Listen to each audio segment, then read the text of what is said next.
არალეგიტიმური ხელისუფლება სამოქალაქო პროტესტის ჩახშობას სხვა ფორმის რეპრესიებითაც ცდილობს და სამოქალაქო აქტივისტებს, ოპოზიციის წარმომადგენლებს თუ ქუჩაში გამლულებს სასამართლოში ადმინისტრაციულ საქმეებზე იბარებს. თითქმის ყველა მათგანს გზის გადაკეტვას ედავებიან.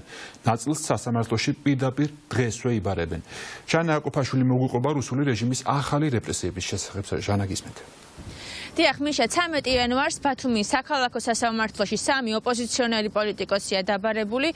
კოალიცია ცვლილებისთვის წევრ ლევან გორგილაძეს, ასევე კოალიცია ძლიერი საქართველოს წევრებს ვაჟა დარჩიას და აზა გაბუნიას გზის უკანონო გადაკეტვას და აქციის ორგანიზებას ედავებიან. სამივე მათგან სასამართლოდან წერილი გუშინ მიუვიდათ, თუმცა როგორც ჩვენთან საუბარში ისინი ამბობენ, კონკრეტულად რომელ დღეზეა საუბარი, ეს მათ არ იციან, რადგანაც ბათუმში უკვე თვეზე მეტია მასობრივი საპროტესტო გამოსვლები არის და მოქალაქეებს თითქმის ყოველდღე აქვთ გადაკეტილი ბათუმის ქუჩები. ოპოზიციონერები ჩვენთან საუბარში ამბობენ, რომ არალეგიტიმური ხელისუფლება ახლა ყველა მეთოდით და გზით ცდილობს ოპონენტების თუ რიგითი მოქალაქეების დაშინებას, თუმცა აქვე როგორც თავად აცხადებენ, რეპრესიული კანონების და სასამართლოებში დაბარებების არავის ეშინია. როცა ალექსანდრე გოგუაძე განიხილავს ამ საკითხს, წინასწარ ვერაფერს იტყვი, რა თქმა უნდა, ორივე შემთხვევა შეიძლება სისრულეში იყოს მოყვანილი, ან პატიმრობა, ან საკმაოდ სოლიდური თანხით ჯარიმა. ვერ შეგვაშინებენ, არ ვაპირებთ, რომ შევანელოთ პროტესტი, ამით ვერც ჩემს და ვერც იმ ადამიანების, ვისაც აღძრეს საქმე, შეშინებას ვერ შეძლებენ პირდაპირ გეუბნებით და ჩვენ ვაგრძელებთ ამ ბრძოლას, იმიტომ რომ ვიცით რა რისკის წინაშე დგას ქვეყანა. ვაგრძელებთ და მივიყვანთ ბოლომდე აუცილებლად. მზად ვართ ყველაფრისთვის და 13 იანვარს შევხვდებით ჩვენთვის კარგად ნაცნობ ალექსანდრე გოგუაძეს. ჩვენ ვიყენებდით ჩვენი კანონით მინიჭებულ უფლებას პროტესტისა და მანიფესტაციების, რასაც 33 დღეა უკვე ვაგრძელებთ საქართველოს ყველა ქალაქში.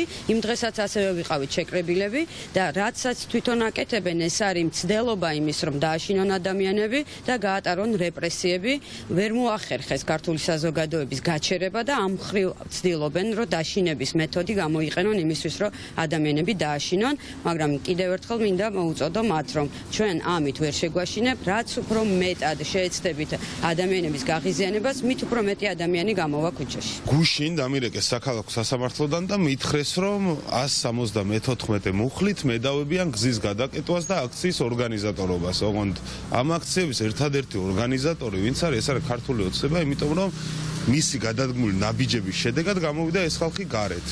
ბათუმში არის უკვე ერთ თვეზე მეტია პროტესტი, გზა არის ყოველდღე გადაკეტილი, ისიც კი არ ვიცით, რომელ კონკრეტულ დღეს ეხება ეს ამბავი.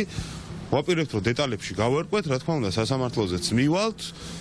ეხლა დიდი მოლოდინები ამ სასამართლოს პირობებში ცხადია, რომ არ გვაქვს, თუმცა რა განაჩენიც არ უნდა დადგეს, იქნება ეს გირაო თუ იქნება ის პატიმრობა, რასაც ეს მუხლი ითვალისწინებს, ამ პროცედურული ამბების დამთავრებისთანავე ჩვენ ისევ დავბრუნდებით აქციაზე.